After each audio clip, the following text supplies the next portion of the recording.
Estou aqui do lado da minha amiga, professora Rose, uma excelente pessoa, uma excelente professora, e ela vai contar um pouquinho pra gente sobre Dona Guidinha do Poço. Oi, tudo bem, pessoal? Seguinte, o livro Dona Guidinha do Poço conta uma história baseada em fatos reais. Então, daí vem a chamada verossimilhança, que é uma característica das obras literárias que contam uma história baseada em fatos reais, mas não pode ser 100% fiel. É parecido, acrescenta alguma coisa, modifica alguma coisa, porque senão fica uma narrativa histórica, e não é documentário. Então, essa obra ela é baseada numa história que aconteceu em Quixeramobim, aqui em um município do Ceará.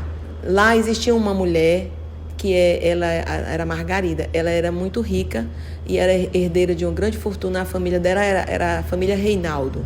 Isso é o fato real. E ela herdou do pai, né, muitas fazendas. Era dona de quase toda a cidade de Quixeramobim, as lojas, quase tudo era dela.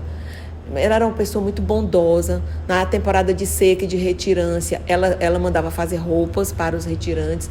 Quando eles chegavam na fazenda dela, que faziam um pouso, era banho, era comida, era água, era descanso. Mas ela não deixava passar mais do que um tempo. Tipo assim, 24, 48 horas tinha que ir. Porque se ficasse, né, tomava o espaço e não tinha chance para os outros.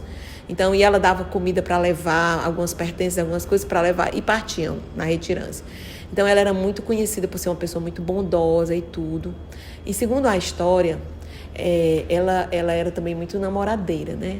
Mas acabou que muito escolheu e não foi escolhida, e não casou.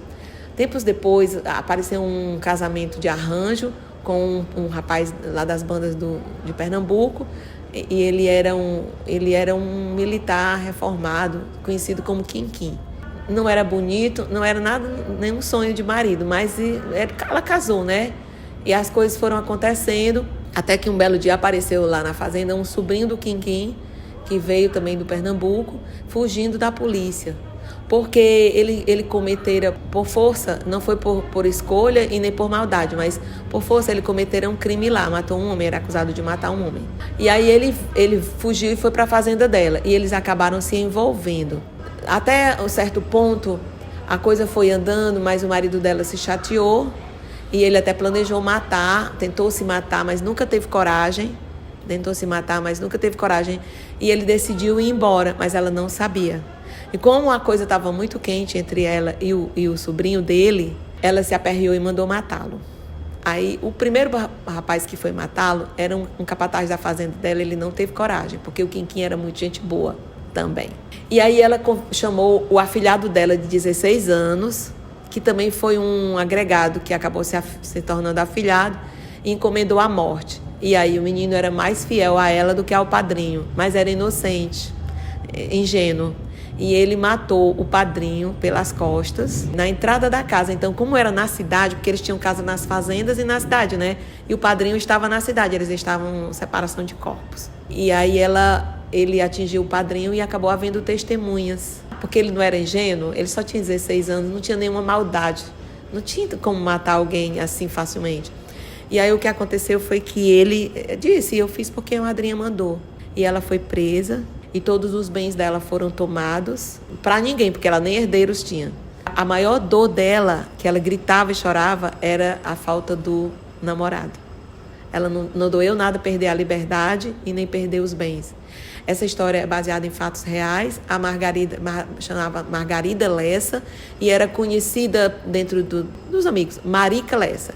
Essa mulher terminou a vida dela aqui em Fortaleza, na Praça da Estação, ali onde tem a Insetu, por ali, como pedinte.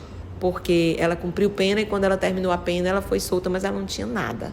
Nada nem ninguém. Assim que acabou a vida real da Marica Lessa. E a história é essa.